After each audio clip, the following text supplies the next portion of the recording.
search, and the only thing above us is like a website. The name is like Live Robot Control.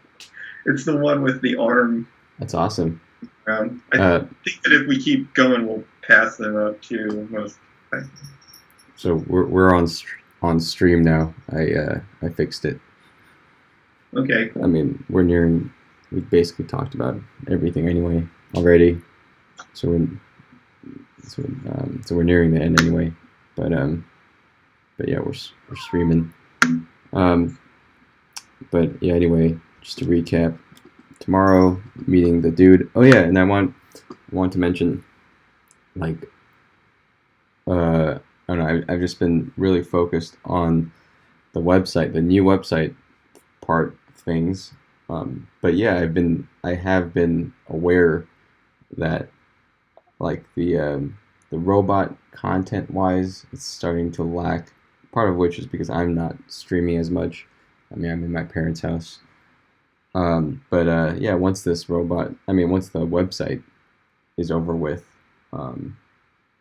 yeah, I mean, I'll add an arm, or build the arm. Try to build a couple more robots, and give this robot out to the guy. Hopefully tomorrow. Hopefully he turns out,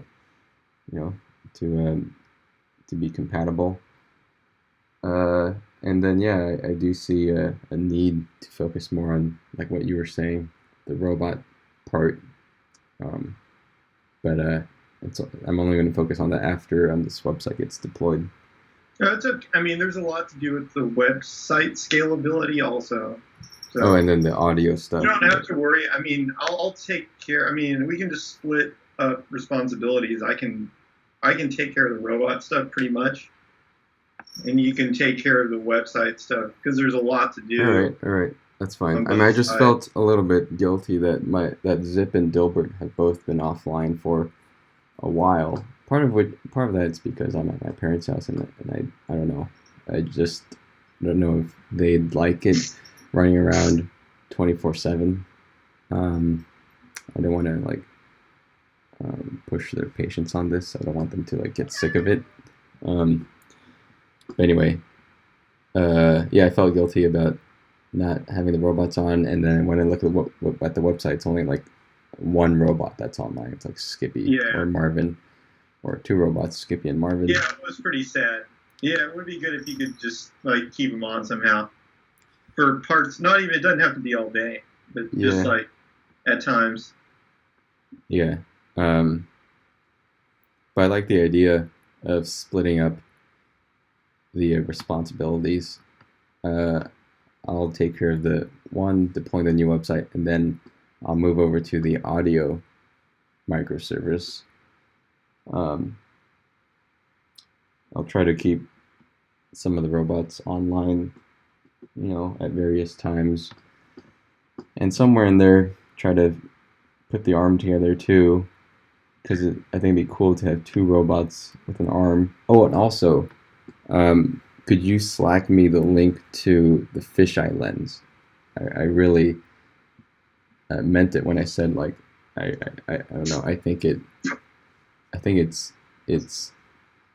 very good. I mean, it's it can help define our brand. So I really want to use that as much as possible. Okay. I can just grab it right now.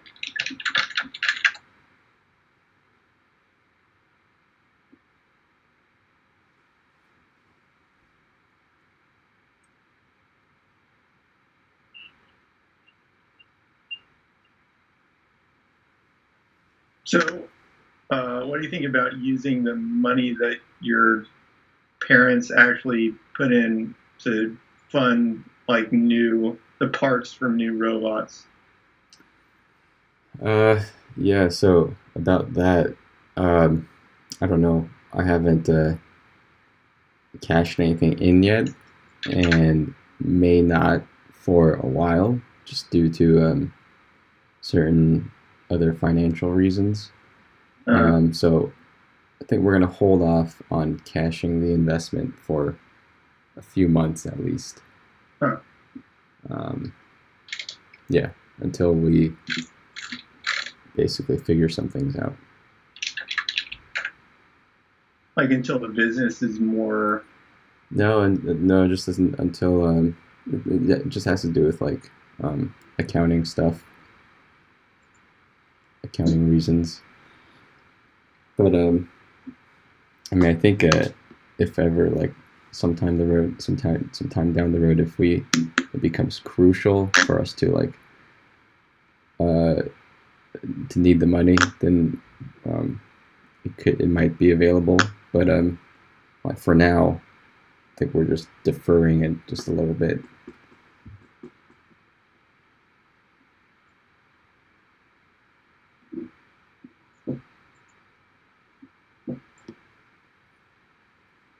Well, it's kind of rate.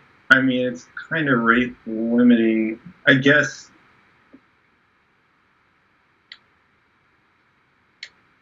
I can still make robots, kind of, but it's basically a matter of going deeper into debt to make more robots at this point.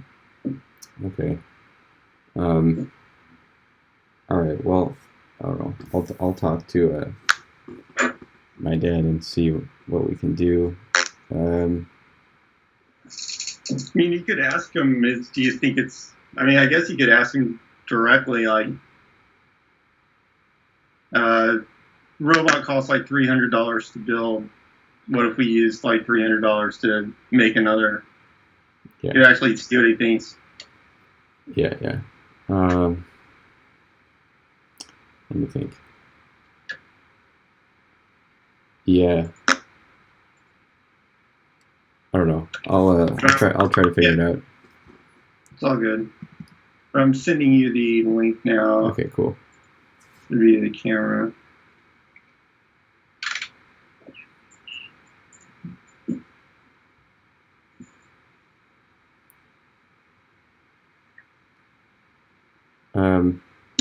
Okay, cool. So, for me, website, audio microservice. Meet with the guy tomorrow. Hopefully, find a new home for either Dilbert or Zip. Sometime down the road, build the arm, and put it on one of these robots. Actually, I mean, the arm is going to be a pretty big time suck.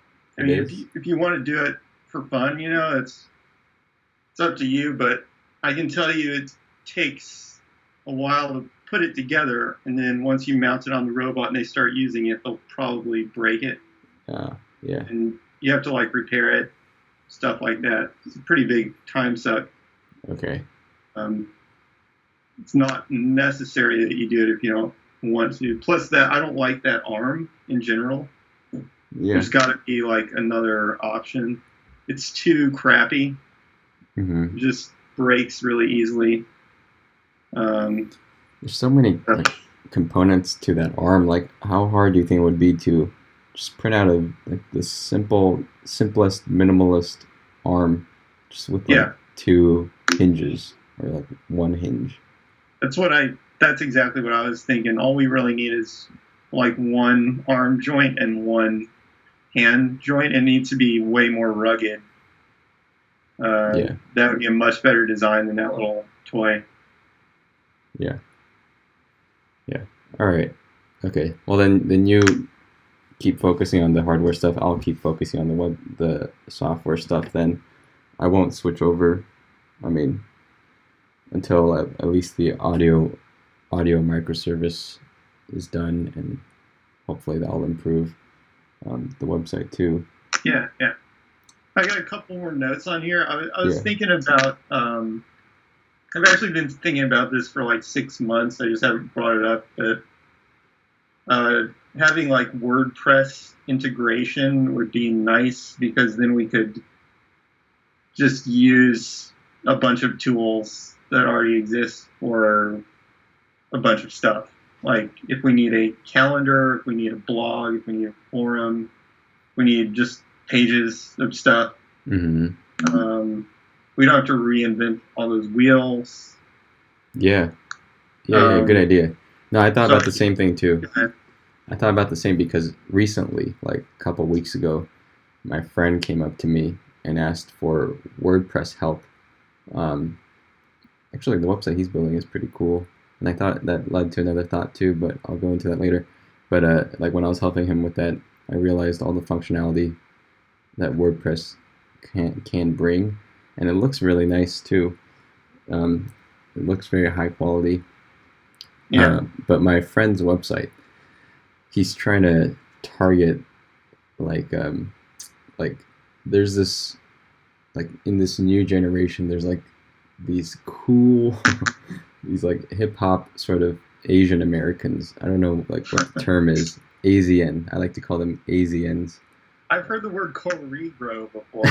What? I never heard that. But he's trying to target, like this Asian subculture that basically Asian Americans that are into like hip hop, into shoes, into like basketball, into rap music. Like there's that whole group, and I just think, I mean, I'm not into it. I don't think I'd be a member. I don't think they'd consider me a member, but I do think that that demographic is going to grow and it's going to become more popular, um, just because the Asian American uh, like what do you call it? Asian American, oh my god, I'm blanking out on the word. Anyway, the Asian American like presence is going to grow. Yeah. So just based on that, and I do think like the Americanized ones, like as we get more deep seated into like American culture, it's gonna be cooler to be part of this culture, even as a non-Asian. Like you can already see some of that. But anyway, I'm just basically saying and projecting that that demographic. I think it's going to become like a really cool and popular, kind of a hip demographic to sort of market towards, like lucrative as well. Yeah. So I was thinking, like, I wonder if there'd be any way to take advantage of that potentially lucrative market. Like, if we could, I mean, it'd be weird, but I was just like really just playing with ideas. I was thinking like if we could change the branding of Run My Robot, not to like target Asian Americans, but to like be sort of that urban, cool. I'm really thinking about Vice here. I really do think they became that billion-dollar company because they tapped into that like current generations, you know, into what they tapped into the current generation and like their culture and everything it was much more relatable than like CNN, for instance. Um, so I was thinking, I don't know if we changed the branding to reflect that more. Do we really have any branding to change right now? I mean, well, I mean, we sort of not very much, but like for instance, the logo looks pixelated. I mean, we chose that on purpose, or I chose that on purpose. But like things like that, the color scheme. I mean, there's ways you can play it up to be whatever branding that you're trying to be. But anyway, I was just thinking about that, just in terms of because I think it's going to be a lucrative market. That was the only reason. I think it's going to grow. We may be able to get like a marketing person to help us out. Actually, you know what? That's like the best idea. It's like the best way to take advantage of that market would be to put these robots into these kinds of people's homes, and through that it'll attract that market. Like put into some cool Asian hip hop star's house, and you can even sell it to this artist by saying like, oh, do you want to be transparent? Do you want to be a fully transparent artist, like that completely is transparent about his creative process and the kind of person he is? And maybe that can be that would be an ethos that some artists would want. So maybe for them it would make sense to have one of these robots, and then that would help us get access to that market and his viewers, his customers. Yeah. Anyway, just an idea. Where did that come from, though? What were we talking about? You were talking about your friend's business, and then it WordPress. Into we're talking about WordPress. Asians, and then. Well, all that came because I was helping him with a WordPress website, and I realized like he wanted to make a WordPress website for this group of Asian Americans. But when I was trying to help him, I realized like I know almost nothing about WordPress, which is a shame because I had the chance to learn it at Shiphawk, but I chose to focus on other things. But if I had, I could have helped him and also helped. I could use it for RunMyRobot for exactly what you were saying, blog, calendar, like news line, news feed. Yeah, so I did some research on it because I was trying to figure out what the minimal process would be to actually integrate it. And it looks like you can, you could just like run it on another server that has a different, like something dot, it'd be like, something dot runmyrobot.com. But it could be on a different physical machine. Yeah. And then,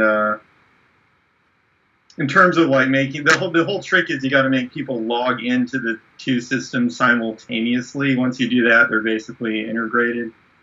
But you can put something in there where when they log into RunMyRobot, it has their name and password essentially because they just typed it in. So you can add a hook into your code so that when they log in and if they don't exist in WordPress already. It just creates a new account with that same name and password. Yeah, we did almost the exact thing at Shiphawk.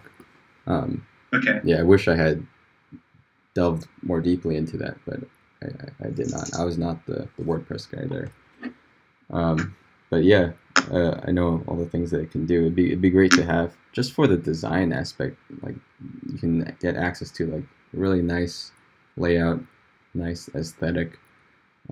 For the blog and things like that. Yeah. Sure. But anyway, like if I focus on, I think like I'd like to focus only on not only on the software because I want to only focus on the software, but because like I think it's a good way to dole up the responsibilities and helps me focus if I can just be 100% coding. Yeah, understood. I got into the zone last week, and which is bad and good. Like, it was good because I was productive as an engineer, but it was bad because I was being an engineer instead of anything else, instead of like business or marketing or whatever. But that's all right because we got a couple people, you and I, and really, if we're doing a redo of the site. Then that engineering must be done as quickly as possible anyways. Yeah. There's almost no point in doing other stuff until that's, well, I guess you could argue there is still, but I mean, that absolutely must be done before we showed it to an investor or something. Yeah. That makes sense. Yeah. Cool. I'll turn on these robots right now. And then I'm going to get to fixing that canvas. And one more thing was like, I don't know, the images, the image of me that pops up over my robot image isn't really doing it for me. You don't like it? Does it? Okay. I mean, for one, I don't want the robots to associate me with with the system. Okay. So, but it's also just a little bit confusing, I feel, because it's like I'm going to select a robot to drive, but now it looks like somebody's profile picture just popped up. Yeah. Yeah, I was sort of getting over it too. Just aesthetically, just the sketch looking, the drawing aesthetic sort of doesn't match, kind of stands out too much. Yeah. I think the problem that it was solving is essentially, one, the robots all have the same image, so that's a problem, and then two, not all, but many have the same image, and the other problem is you don't know who the owner is if you're interested. So, but I mean, I think we can address those problems another way and just like put a better picture. Like the thumbnails, I think should just be a better image, like a picture of you with the robot if you want that, or like the robot in your house or something. It should be like a custom picture that actually looks that was good. the original. The original intention wasn't the fact that like we had repeating thumbnails or you didn't know who was driving the robot. It was I had looked at Airbnb's website and in a certain moment I just like fell in love with Airbnb's design. I was thinking about like why it looks so beautiful, and it was like part of that. If you look at their new website, they have these new movie poster thumbnails. And it just looks like really classy and high production value. And I was thinking, like maybe we can incorporate some of that in our website. And I thought a lot of it like was like you show, well, like for Airbnb, you show the place that you're going to. So for RunMyRobot, it'd be like you show the person that you're going to experience, the person's life that you're going to experience. Yeah. That would be more compelling than, a robot. Yeah, just a picture of a robot with no background is pretty lame. I agree, for a thumbnail. But I mean, we should just fix that by taking better images. You know what Airbnb, you probably do know, but I mean, they actually went out, and when they were starting the business, they went out to people's homes and took like professional grade quality pictures of the homes. Yeah, they put a lot of effort into their aesthetic. Two of their three founders are designers. They really started like, you can almost say like as a design company, they focused a lot on the aesthetic and the presentation and design first and foremost. Yeah. And I think it really worked for them. But it might be just because of what their product is that it worked for them so well. Whereas we're a bit more different. We're more about function than they are. Right now we're the only. Well, there's this thing called Let's Robot that's similar, but other than that, there's nothing on the web that's like what we do. So we're functionally very unique. Let's Robot. Never heard of that.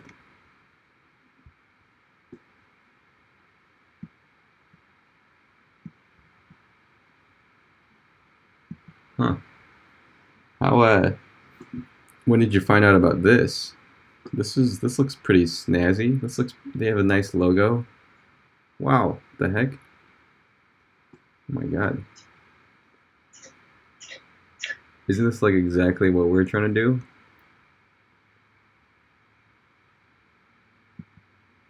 In many ways. I mean, it has some same functionality.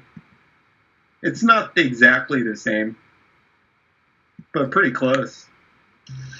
Perfect. Has an onboard camera. There is a sonic rangefinder.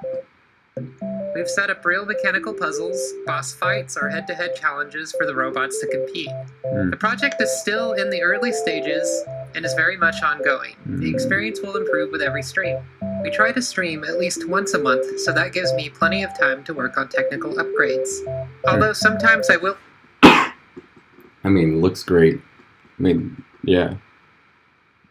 Their logo is great. I like how their robots look. They look like spiders, robotic spiders. And I like what they're trying too, like with the boss fights and the puzzles.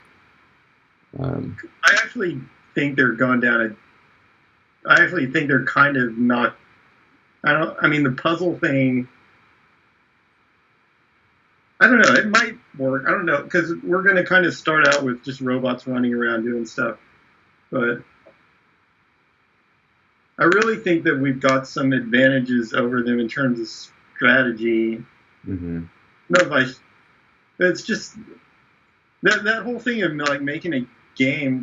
I actually don't think it's the best way to go, even though it might be a good place to start out. Just letting him like push boxes around and play around and stuff. Mm-hmm. I just don't think it's highly competitive with all the other gaming options that people have.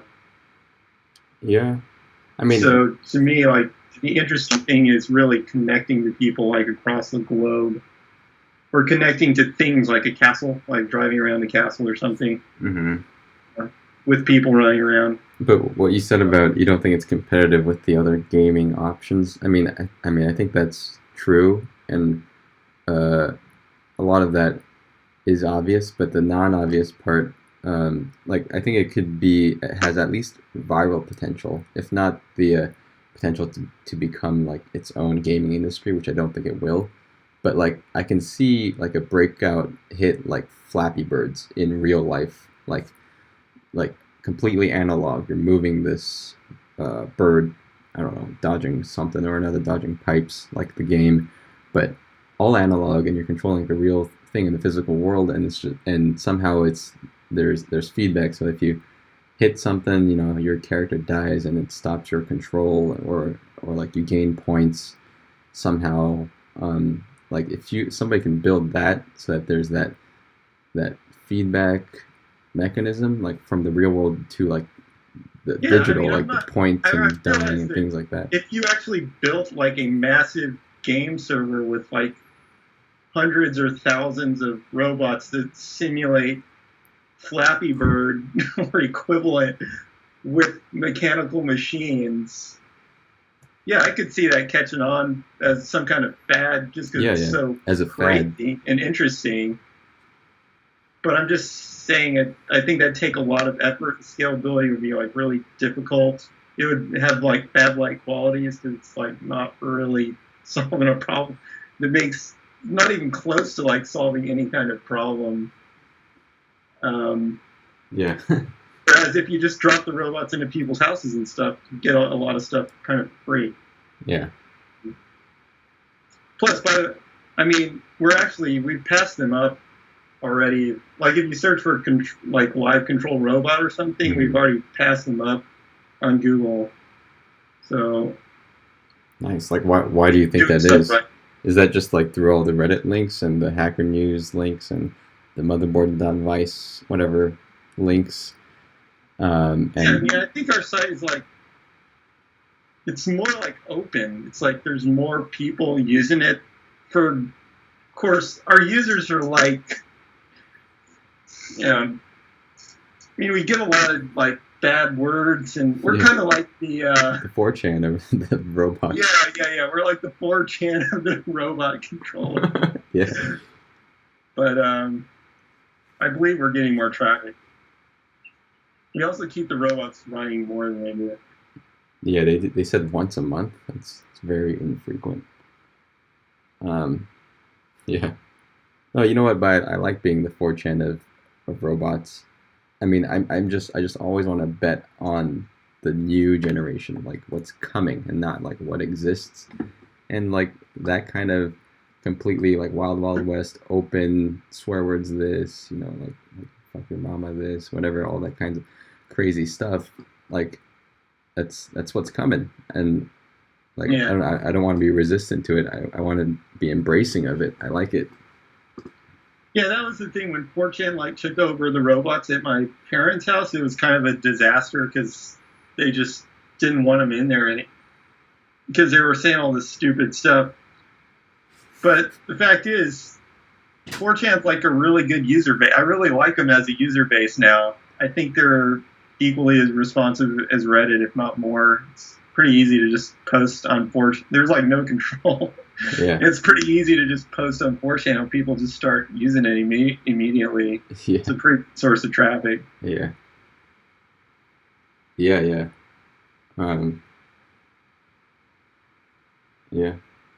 don't know like how to describe it, but I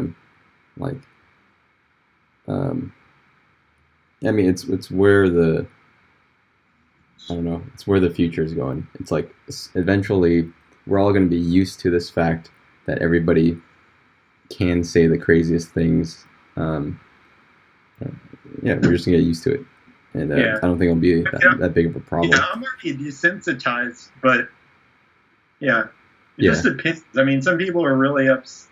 It's weird. It's like some people actually care like what the robot is saying, which is very strange to me. It's like, but they do. I mean, we and like the future generations are really going to be like the first generations to really have come about in the age of the internet. So I think a whole bunch of things are going to become different. Like the old, like I was talking to my parents about this recently, like wearing suits, for instance. Like that's sort of an old school kind of. Well, I mean, there's practical purposes for it. Obviously, like wearing nice clothes, but like I don't know, as everything gets exposed online, everybody has information to everything online. Like you just will, I don't know, get used to a lot of things. Um, I don't know. I can't articulate it right now. What am I trying to say?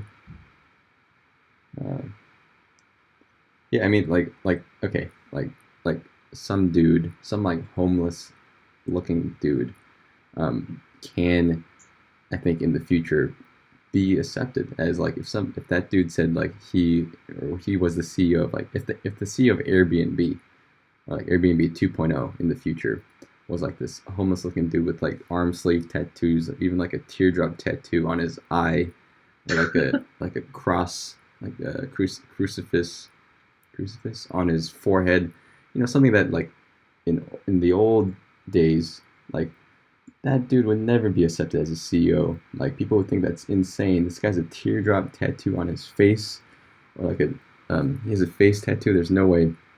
But just because of the internet, and specifically the internet and the exposure to all the information, like things like that, are going to become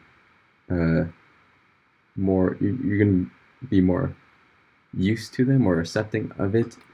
Like if I saw like Facebook 2.0's CEO was like had a face tattoo, I don't know, I wouldn't care. I mean, I wouldn't mind. It's something to do. I can't explain it right now. I need more time to think about it and articulate it, but like something to do with the exposure to so much information online. It really sort of gets you used to and accepting everything. Yeah. Well, I mean, there were ancient societies where you'd have to have the face tattoo to be accepted, and then now it got to the point where it's like you're not supposed to have a face tattoo. And then once like Mark Zuckerberg is the angel investor, then he probably doesn't care whether somebody has a face tattoo or not. But I think it's, I mean, I think you're right. Mostly it's like opening up the floodgates more and more. I mean, I've heard an argument that sometimes things actually cycle back more conservative too, but there are so many pressures to, I don't mean politically conservative, just like theoretically conservative, but I mean, there's so many pressures to just like keep widening out now. Okay, here's one example. Joe Rogan. I love Joe Rogan's podcast. I love Joe Rogan. I think he's hilarious, and he is starting a company with his friend Aubrey Marcus. Or they already have started a company. They're doing well. It's called Onnit.com. But both of these guys, I mean, first of all, Joe Rogan's professionally a comedian. They both have like arm sleeve tattoos. Let's just go with arm sleeve tattoos. Like way back in the day, like no CEO would have an arm sleeve tattoo. But now, like I see these two guys, they wear like, short sleeves with like funny shirts, and like they have arm sleeve tattoos, and they're into like UFC fighting and like psychedelic drugs and all kinds of crazy stuff. Yet they're also the CEOs, and I have no problem with that. I'm not gonna think less of their company because they have arm sleeve tattoos. And I think the new generation will also not think less of them for having an arm sleeve tattoo. That's sort of the sentiment I'm trying to say. Like people are gonna get used to things like this, like just more liberal, I guess. Maybe that's maybe one way to put it. But if some dude, is wearing like a beanie and he's a CEO, like fine, he's a cool hacker, tech CEO. Like he doesn't necessarily have to be wearing like the old archetype of being professional. But anyway. That's good for me because I don't really like dressing. I don't like the feel of clothes that are like that look professional. I don't like how they feel. I mean, sometimes it's definitely nice to wear that. It just has a psychological effect. It makes you feel like makes you feel prepared and almost like plugged into society. I don't know. It has an effect that you can use to your advantage. Like it makes you feel just like you're part of it. It's funny how people respond. Like if I just happen to be wearing like a suit for some, which is like 1 in 1,000 chance. It's probably less than that, but it's like if I happen to be wearing that, just like getting into the elevator, people be like, they actually act different. Dude. Like just everybody is kind of like, oh, hey, or when I go to Whole Foods, they're like, do you want to donate to this cause or whatever? It's like, they think I have like big bags of money or something because I'm walking in with a suit. Dude, Rick, you know what? You can grow a badass beard. Like seriously, it looks badass. If you wore a suit and like grew out your beard, to a certain length, dude, you would look like, I don't know, you would look very unique, and you would have a presence.